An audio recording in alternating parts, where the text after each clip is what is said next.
So in a previous video we were looking how you could take this series of 5 patterns. These are 5 patterns that you might use to play either a major or a minor pentatonic on a guitar in standard tuning.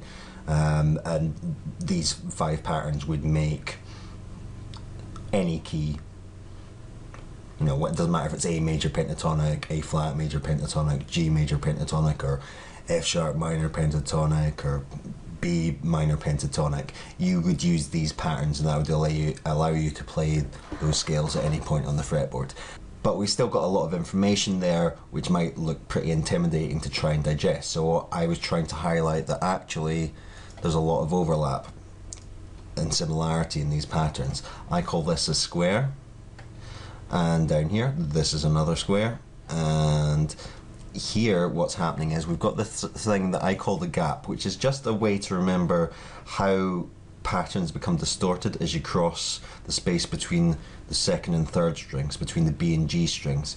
They're actually 4 semitones apart, whereas all the other strings are 5 semitones apart, so that causes some distortion in these patterns. But you can see that basically you'd go finger 1 3 1 3, move your hand 1 3, in the same way that you would go 1 3 1 3 1 3 without moving your hand if you're playing this square, and they contain the same note. So if I take a really simple example like You Really Got Me by the Kinks, I go te do do te do te do do te do. Well, I can reproduce the same melody, perhaps in a different register, which means higher or lower. Here, te do do te do te do do te do, and here in the middle row of a square, te do do te do, and here in the middle row of a square, te do do te do, and here te do do te do.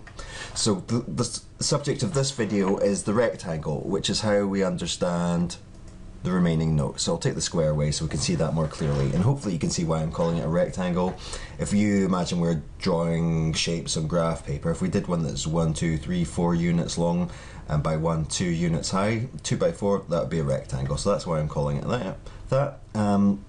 Here you can see another complete one, that one's another complete one, and that one's another complete one. Here, just imagine the fretboard's like a window looking into an infinite pattern, so we're only seeing the bottom of that picture. If we had a 0th string, if you like, a thinner string, then those 2 extra notes would be here, and here we're only seeing the top out of those 2 rows of the rectangle. There'd be another pair of notes there if we had a 7th string guitar. Here, this is the only one that's actually affected by the gap.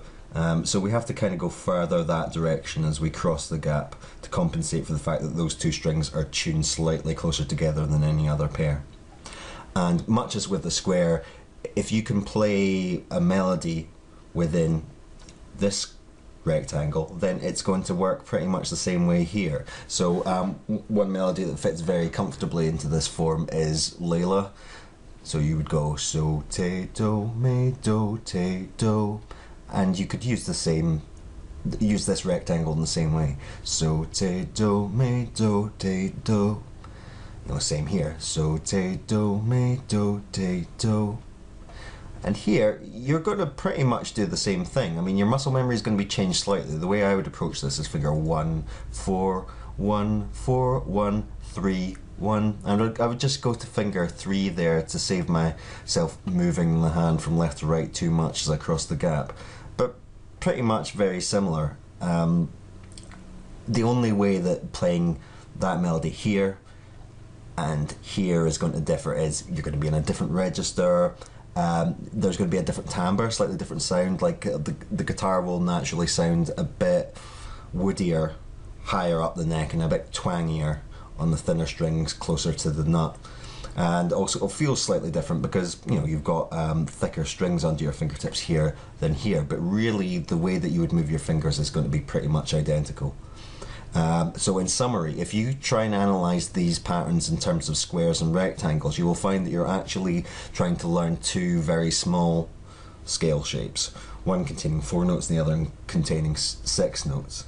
And learning these bigger patterns is just to do with knowing how those slot together.